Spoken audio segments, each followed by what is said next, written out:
Greetings, and may the Force be with you. You're watching E1000 Space. You've been told the Jedi are the heroes, guardians of peace, keepers of balance. But what if I told you the Jedi weren't right at all? What if they were the enforcers of a corrupt regime, just another face of galactic oppression? What if everything you believed about the Jedi was wrong? What if the so-called guardians of peace were actually the instruments of control? We've grown up seeing the Jedi as noble warriors, defenders of democracy, and champions of the light side of the Force. But beneath the lightsabers and flowing robes lies a much darker truth, one the Galactic Republic never wanted you to question. Before there was ever a clone war, before Order 66, there was something far more dangerous spreading across the galaxy. Colonization, oppression, genocide, all under the banner of peace. How did it all begin? Long before the Jedi claimed to uphold justice, humanity spread across the stars using two terrifyingly powerful technologies. A hyperspace travel, which gave them dominance over time and space, and planetary terraforming, which let them reshape entire worlds in their image. Worlds that already had life, worlds with indigenous civilizations, burned, reshaped, and repopulated to suit human needs. Atmospheres were changed, ecosystems collapsed, and the native species, if they survived at all, they were enslaved, or worse, exterminated. The Jedi weren't just standing by, they were leading the way. As elite enforcers of the Republic, they protected human interests at all costs, even when it meant destroying entire cultures. Yes, the Jedi abolished slavery, but only after the colonies had stripped those planets of everything valuable. And even then, the former slaves became the Republic's lowest-class citizens, living under the very system that crushed their ancestors. So, were the Jedi ever truly the protectors of justice? Or were they just the smiling face of a brutal empire?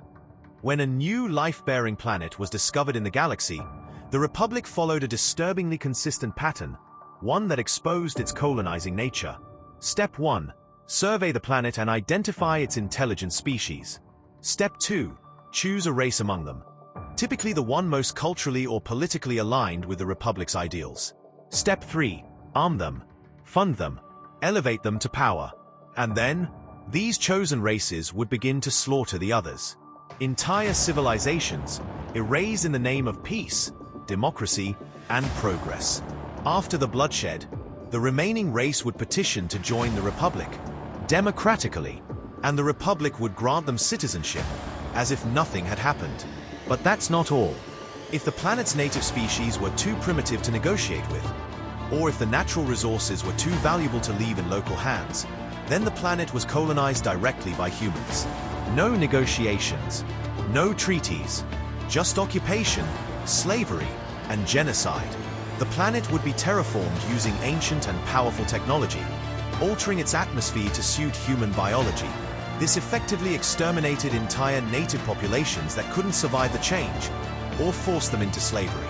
Even after slavery was abolished by the Republic, these original inhabitants remained a permanent underclass, stripped of autonomy, resources, and dignity on the very worlds they once ruled.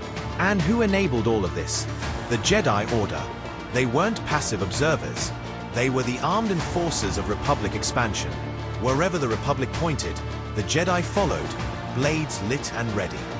The Jedi liked to present themselves as monks, peaceful guardians, but in practice, they operated more like religious fundamentalists with military authority. They claimed to serve the Force, a divine energy that binds all life.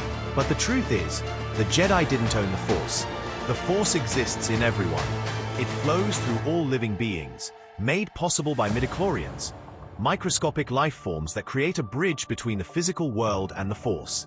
Across the galaxy, many different Force-sensitive sects developed independently. Some were spiritual, others were warrior cults, some were deeply philosophical. But the Jedi didn't respect any of them. Instead, they treated every other Force tradition as either inferior or a threat. And what did the Jedi do to threats? They eliminated them, often without question or hesitation. Their belief system became authoritarian. They weren't just servants of the Republic. They became the spiritual shield of the ruling class. For the political elite, they were both bodyguards and generals, weapons cloaked in robes. For the working classes and enslaved species, Jedi appeared as noble monks or liberators. But their primary allegiance was always to the Republic, its Senate, and whoever sat in power. They enforced ideological purity. If a Force sect gained influence or posed any challenge to Jedi supremacy, technologically, spiritually, or politically, that sect was labeled heretical and destroyed. This wasn't peacekeeping. It was fascism in religious clothing. Their actions, whether on distant colony worlds or during the Clone Wars, weren't about preserving balance. They were about preserving control.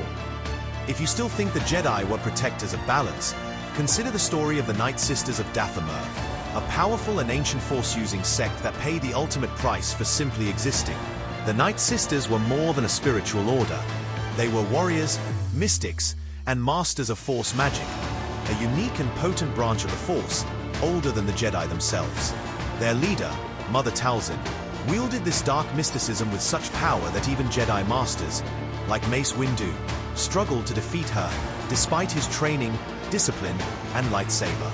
And yet, unlike the Jedi or Sith, the Night Sisters didn't seek galactic domination. They weren't conquerors. They didn't claim moral superiority. They were protectors of their own culture and the Night Brothers, their warrior kin. But there was one problem. Their homeworld, Dathomir, was poor, technologically underdeveloped, far from the core worlds of the Republic. So when the Clone Wars spread across the galaxy and Dathomir was discovered by the Republic, the Jedi saw the Night Sisters not as allies, but as a threat. A threat to their monopoly on Force knowledge. A threat to their political relevance. A threat that had to be erased. Even worse, their extermination wasn't just orchestrated by the Jedi. It was completed by Darth Sidious, the Sith Lord hiding in plain sight. But here's the catch. The Jedi never stopped it. Not because they didn't know, but because, deep down, they agreed with it. To both Jedi and Sith, the existence of a neutral, powerful Force tradition like the Night Sisters was unacceptable. Not because they were evil, but because they were independent. That's all it took. One sovereign culture, one self-sustaining belief system, one unique Force tradition, wiped from existence, and no one in the Republic stopped to ask why. Sometimes, the truth hides beneath the surface, quite literally. The planet Naboo, with its picturesque landscapes and elegant cities, seems like a peaceful jewel in the Republic's crown. But look deeper, and you'll find the scars of colonization. While human colonists flourished under the protection of the Galactic Republic and the Jedi Order, the Gungans, the native species of Naboo, were driven into hiding. But why? Why would a sentient race choose to live in submerged cities, away from the lands they once called home? The answer lies in a disturbing possibility: planetary terraforming. This technology, widely used by early human colonists before the foundation of the Republic, altered the atmospheric makeup of many planets to make them suitable for human life. But in doing so, the natural balance of native ecosystems and the survival of their inhabitants was thrown into chaos. The Gungans, likely unable to breathe the modified atmosphere, had no choice but to descend into the watery depths. Some survived, most didn't. Worse still, they were forgotten. Even the Jedi, guardians of peace and knowledge, were unaware of the Gungans' plight. When Qui-Gon Jinn first encountered Jar Jar Binks, his comment, "The ability to speak does not make you intelligent," wasn't just a slight. It was a glimpse into the deep-rooted elitism and ignorance of the Jedi Order. They didn't recognize Jar Jar's people because they had never cared to know them. The Naboo government had concealed the truth. A sentient race had once flourished on this planet. But now, they were hidden, excluded, and erased from history. Only when the colonists' own survival was at stake, when the Trade Federation threatened their cities, did they crawl back to the Gungans with pleas of alliance and offers of citizenship in the Republic. Not out of fairness, not out of justice, but out of desperation. This was not unity. This was opportunism disguised as diplomacy. What Naboo shows us is this: the Galactic Republic wasn't just built on politics and treaties. It was built on the silent suffering of the forgotten, the displaced, the erased. And the Jedi, noble as they claimed to be, walked blindly through this injustice, sometimes even enforcing it. If this is peace, whose peace is it really? Now let's shift our focus to the planet Tatooine, a name we all recognize, yet rarely question its place in the grand scheme of the galaxy. Tatooine, despite being located in the same solar system as the wealthy planet Naboo, tells a vastly different story. While Naboo basked in the comfort of lush landscapes and Republic protection, Tatooine was left in the grip of the Hutts, the most infamous crime lords in the galaxy. And what did the Galactic Republic do about this criminal stronghold? Absolutely nothing. In Episode 1, The Phantom Menace, we witness a powerful moment. Shmi Skywalker and her son, young Anakin, gaze hopefully at Jedi Master Qui-Gon Jinn, a stranger who, for the first time, represents the faintest glimmer of salvation. But Qui-Gon didn't come to free slaves. He landed there by accident. And that speaks volumes. This situation reveals a stark truth. The Jedi were never sent to planets like Tatooine unless it served the Republic's political interest. If the Republic wanted to annex a new planet, they deployed Jedi as spiritual guides, but also as agents of influence. These Jedi would then create loyal factions on the planet, arming them with resources and political support, ensuring swift submission to the Republic system, all under the banner of peace. But this process only applied to planets that were resource-rich and easy to control, like Naboo. Harsh, barren worlds like Tatooine, they were simply too expensive to terraform or mine. So instead of helping the people there, the Republic chose to ignore them, or worse, work with the criminal syndicates. Let's not forget, planets like Tatooine became major spice production hubs. Spice, an addictive and dangerous narcotic, was manufactured under Hutt control and distributed across the galaxy by smugglers and pirates. And it didn't end there. These lawless zones also became hotspots for the slave trade. The Chilex, for example, were widely sold and trafficked across the galaxy. And what did the supposedly just and moral Republic do about it? Nothing. In fact, the elite circles of the Republic turned a blind eye, and in many cases, benefited from this dark economy. Through secret deals and silent endorsements, they profited from slavery and spice. So what does this all mean?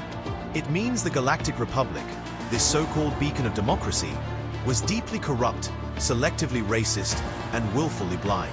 It supported peace only where profit followed. It defended justice only when convenient. And all the while, it left entire planets like Tatooine to rot under criminal empires. Let's take a deeper look at the political structure of the Galactic Republic, a system that proudly claimed to represent every voice in the galaxy, but in reality, echoed only a chosen few. In the first 3 episodes of Star Wars, we're introduced to the Galactic Senate, a grand political body housed in the heart of Coruscant. At first glance, it seems like a symbol of fairness and unity. Hundreds of senators seated together, supposedly representing the interests of thousands of planets and countless species. But take a moment to ask, how can a few hundred voices claim to speak for tens of thousands of worlds?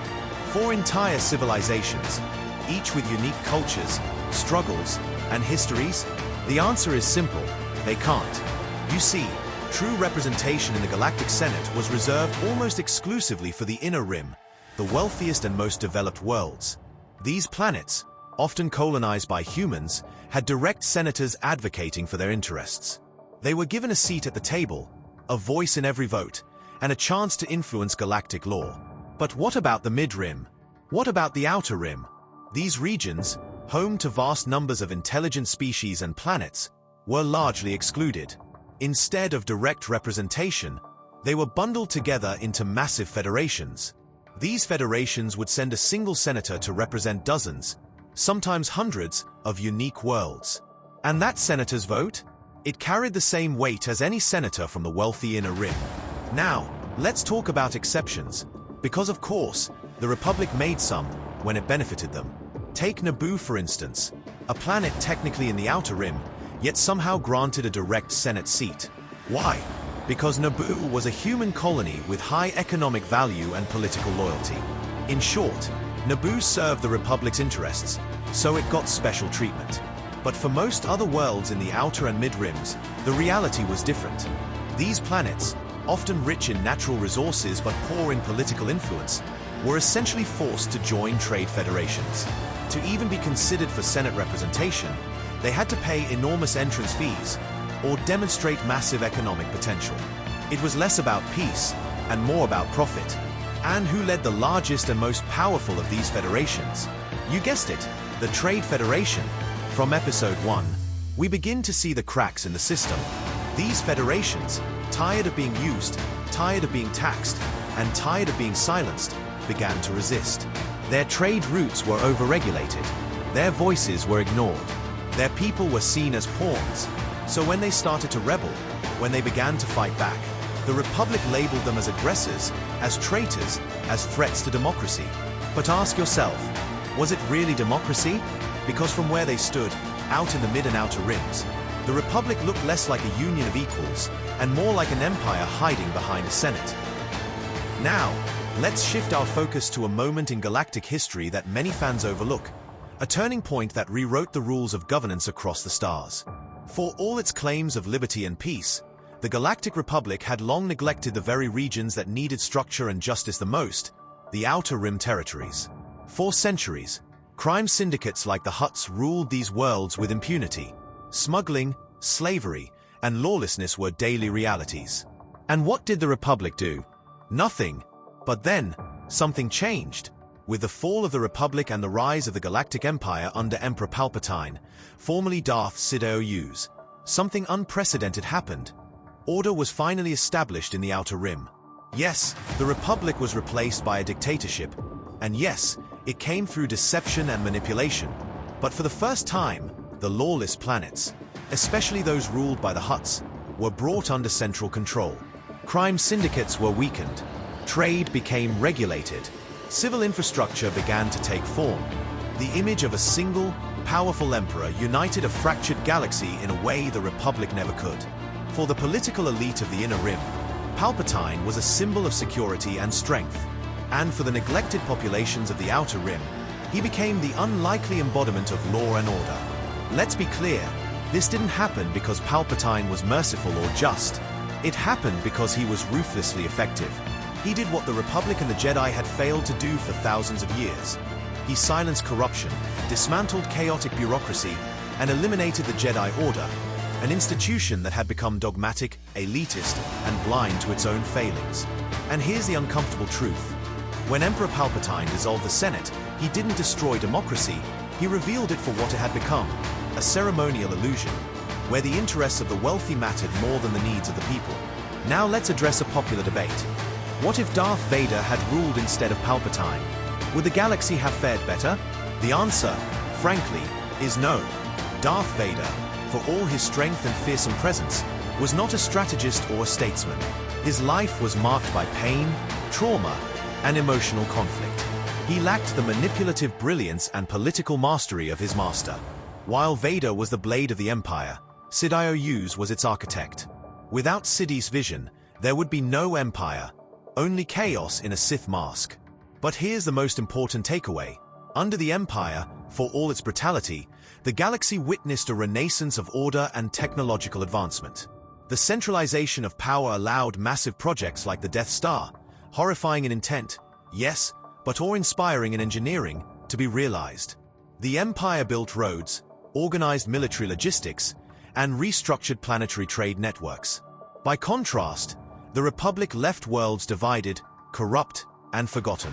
And if you look back even further, to the Old Republic or the ancient Sith empires, you'll notice a recurring theme. Discipline, order, and innovation thrived under centralized systems. But in the so-called free worlds of the Republic, anarchy and dysfunction prevailed. So was the Empire perfect? Far from it. Was it terrifying? Absolutely. But if we dare to see past the black and white morality of the Jedi, we find something truly provocative. Sometimes, it takes a dark vision to bring light to the forgotten corners of the galaxy. Now we arrive at what may be the most revealing and controversial truth in the entire history of the Star Wars universe. A hidden turning point where ideology, power, and propaganda reshaped the fate of the galaxy. Long before the Jedi and the Sith became enemies, there existed a single order, the Jedi. This ancient group, based on the planet Tython, understood the Force as a complete spectrum. They studied both the light and the dark, not as opposites, but as complementary forces that must remain in balance. The Jedi were not warriors of conquest or agents of control. They were seekers, philosophers, guardians of equilibrium. But Tython and the Jedi were discovered at a time of expansion. when the Galactic Republic was beginning to stretch its reach across the stars. It was a period of colonization, of empire-building masked under banners of civilization and peace. And the Republic was not alone in this ambition. Standing in its way was another ancient and powerful force, the Rakatan Infinite Empire. The Rakatans, far older and technologically superior, had built a vast dominion using the dark side of the Force.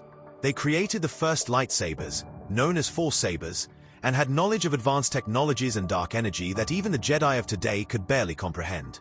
Their empire was brutal, yes, built on slavery, conquest, and oppression.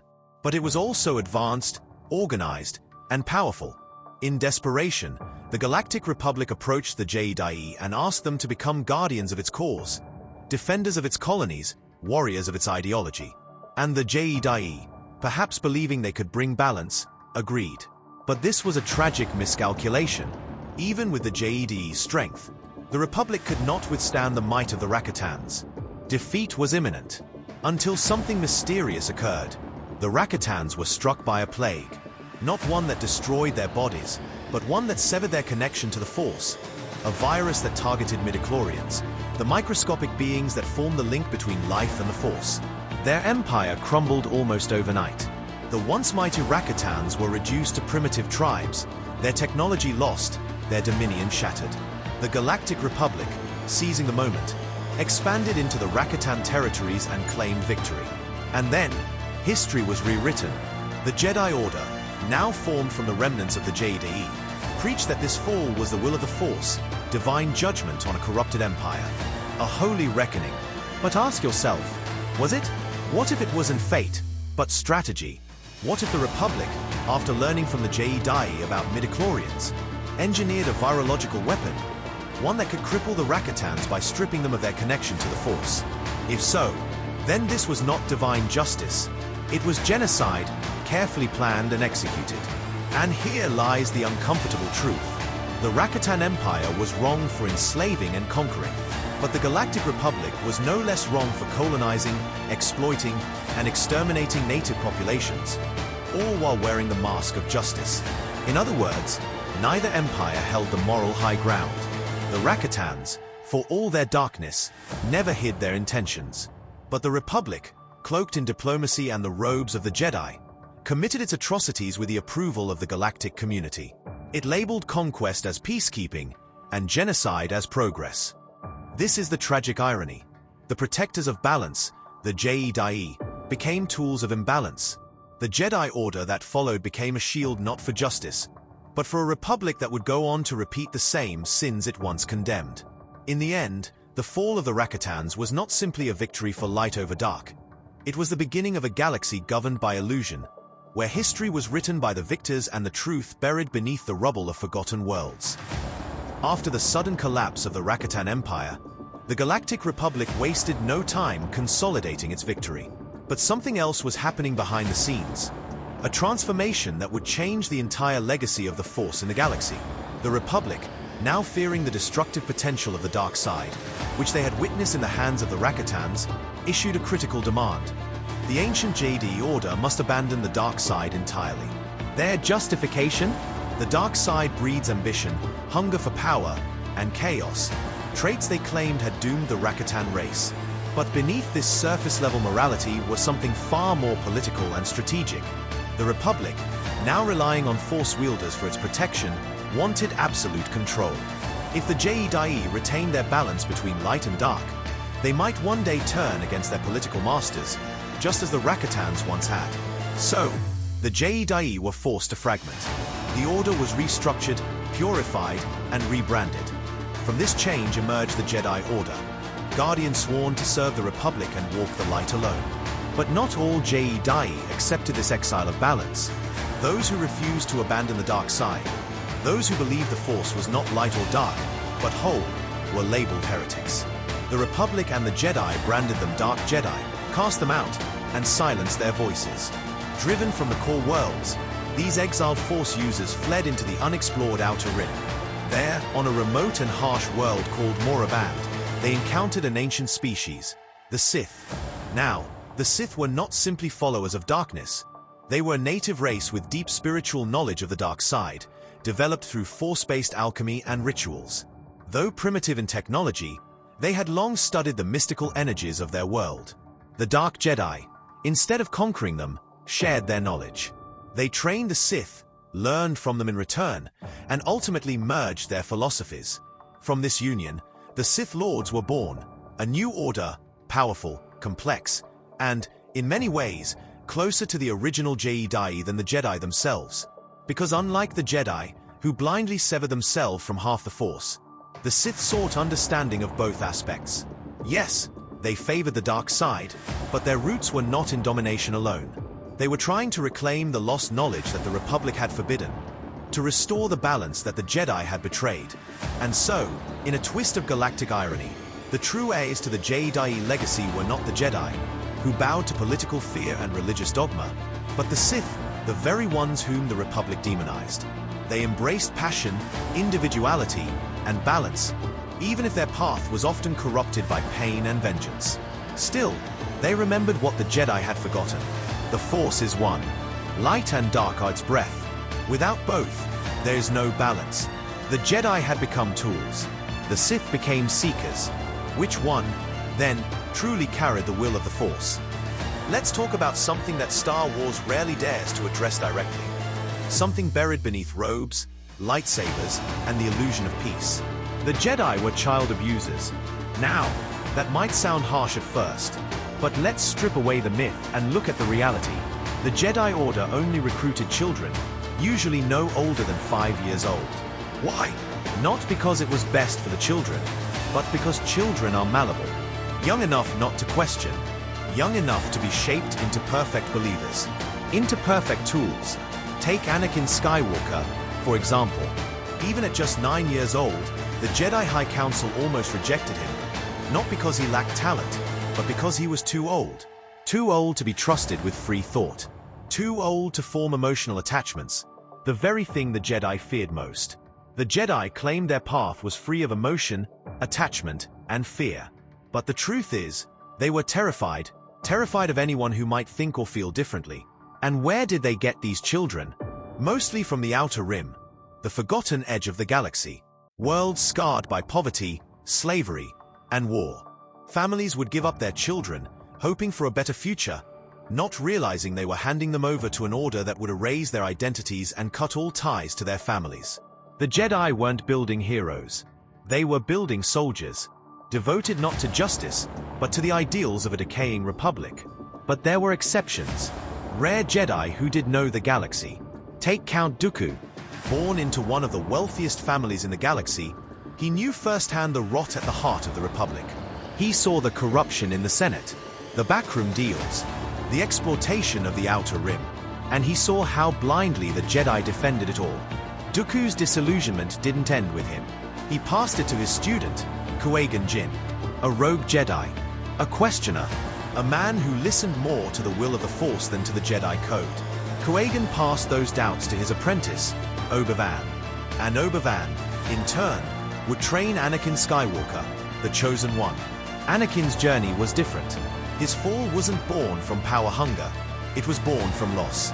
When his mother was kidnapped and tortured by Sand people, Anakin, a powerful Jedi, could not save her. She died in his arms. And in that moment, something shattered in him. He asked the question that the Jedi feared most. If we serve only the political elite, and we cannot even protect the ones we love, then what is the point of being the guardians of the galaxy? That question echoed through Anakin's soul, and eventually, it burned down the Jedi Temple. Dooku, Qui-Gon, Obi-Wan, and Anakin, 4 Jedi, each shaped by their doubts, each breaking, piece by piece, the illusion that the Jedi were always right. And in their own ways, each one helped bring about the fall of the Jedi Order and the corrupt Republic it served. So ask yourself, were they traitors, or were they the only ones brave enough to see the truth? And now, let's address the inevitable argument, the one always thrown like a lightsaber in defense of the Jedi Order and the Rebellion. But what about the Death Star? What about Alderaan? Yes, the destruction of Alderaan was horrifying, unquestionably tragic. But if you believe that one act alone justifies painting the Empire as pure evil, then you've already been trapped by rebel propaganda. Let's look deeper. The construction of the Death Star didn't begin after the rebellion. It began long before, at the end of Episode 3. Its true origin, not to destroy planets for power, but to defend the galaxy from something far more terrifying. The Yuuzhan Vong, an extragalactic species immune to the Force, with bioweapons capable of wiping out entire civilizations. The Death Star was a desperate response to an existential threat the public never even knew existed. So, who were the rebellion? Were they noble freedom fighters, heroes of the people, or were they terrorists? Let's look at the facts.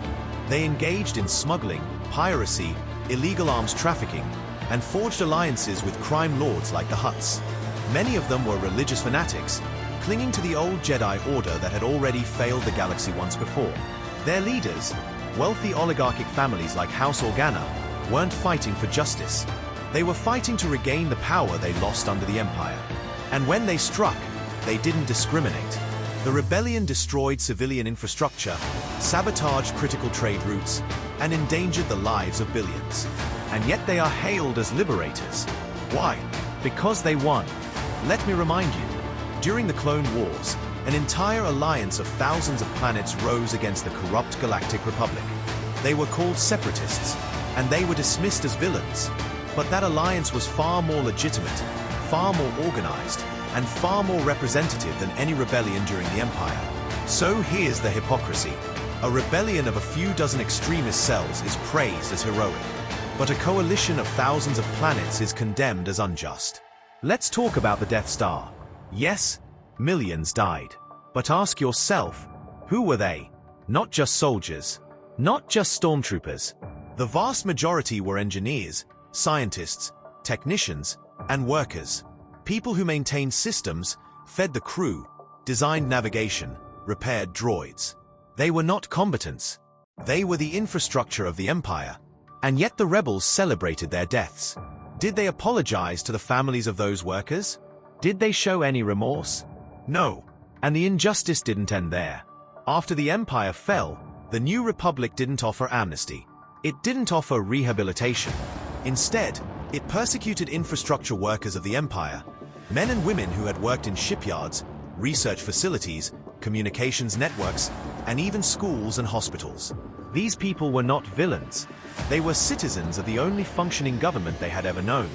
But the New Republic imprisoned them, banished them, or forced them into labor colonies, not just in the Mid-Rim, but even in Outer Rim territories, where they became the galaxy's new underclass. Their only crime? Working for the Empire. So ask yourself, was the rebellion about freedom? Or was it about revenge and power? Because when the smoke cleared and the old elite returned, the very same bureaucrats, nobles, and oligarchs who once ruled the corrupt Galactic Republic, they did exactly what they always did. They rewrote the story. They told you who the heroes were. They told you who to hate. And the galaxy cheered. So ask yourself, were the Jedi truly the guardians of peace and justice? Or were they the foot soldiers of a violent regime? A force used to wipe out cultures, suppress beliefs, and maintain control over the galaxy? In the end, maybe the Jedi weren't the light after all. If this made you question what you thought you knew about Star Wars, don't forget to like, subscribe, and drop a comment. Were the Jedi peacekeepers or galactic enforcers?